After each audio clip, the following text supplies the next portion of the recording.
And welcome. Since I've seen people talk about videos on how to lock your bike, what kind of lock you should use, jazz like that, it's kind of something that's been very questionable for a lot of people in what kind of bike lock you should get, and jazz like that, and how you lock up your bike.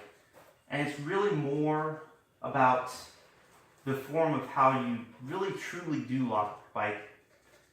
And how secure do you really wish to have your bike from being stolen?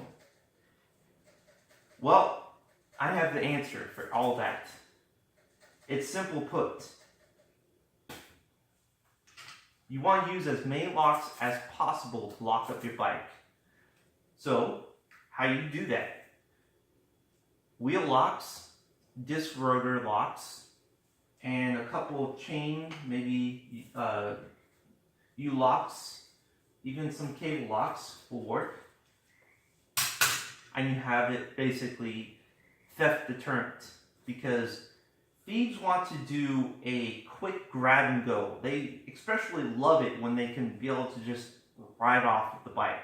So if it's a simple D-lock that's basically frame mounted to your source of lock interest, they just look at that and go, oh, man, this is probably the most idiotic moron ever.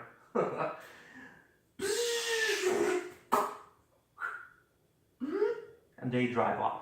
Especially when the D-lock, the U-lock also has a crappy cable included with it. They go, really? A cable across the D-lock, the U-lock rod? Yeah, that's gonna stop me. Oh yeah. Even if it's locked, even if the cable is locked around the rear wheel and the D-lock is locked to the point of interest, that's still one lock. That's not two, that's one.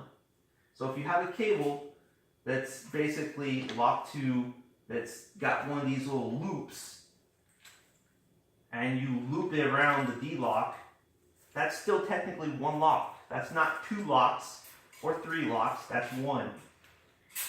What you want to do, you lock from the frame to the point of interest. Tire and wheel, either U-lock or a chain, probably a chain would be good, around the inside of the cable, inside the spokes, around the chain also. If you don't have a quick release chain, that's also good. Up around the frame to the point of interest. Lock. And if you can always lock with the D-lock and the point of interest. So now you got two locking points plus parting lock area. Then you want to do your front wheel. You got another lock. You want to wrap the lock around the front of the wheel, and then wrap the cable around the frame, and then lock to your point of interest. Maybe you can lock across with your D-locks, your U-locks, I keep on calling them D-locks. And there you go. That's better. And then if you got a fourth lock, say this is another lock, even though it's one of those little loop locks, lock it around there, lock it around your back lock it around your frame lock, wrap it around your frame, and lock to the point of interest with your other couple of locks. And there you go. Now you have 4 5-ish locks to your bike. Boom.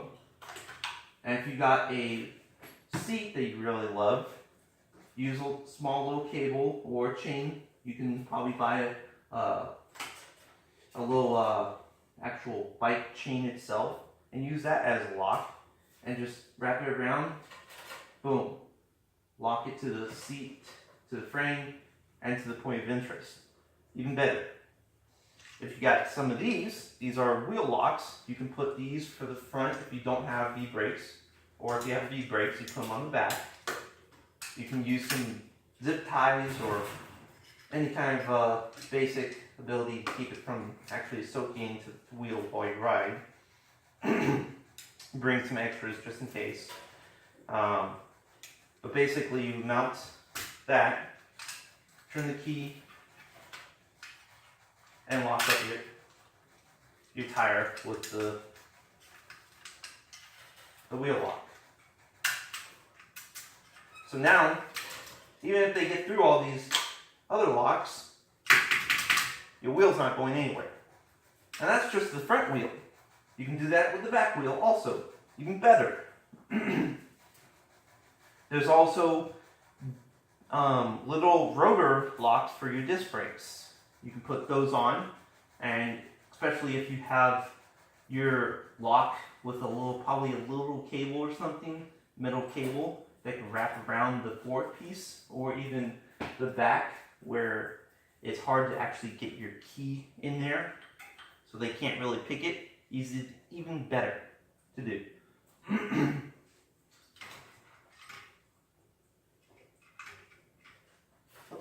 Oh.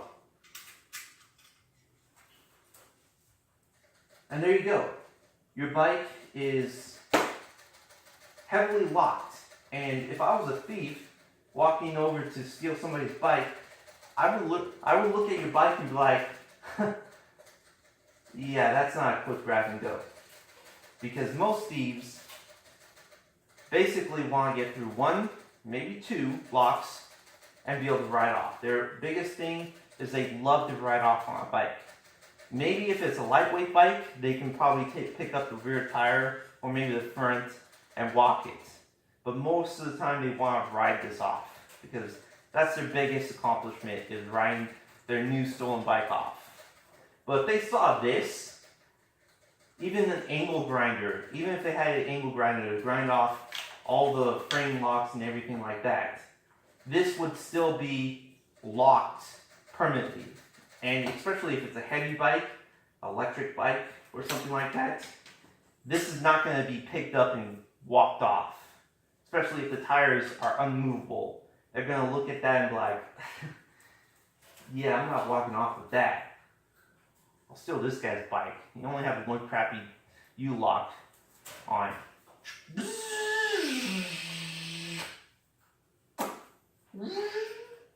And they'll ride off with it.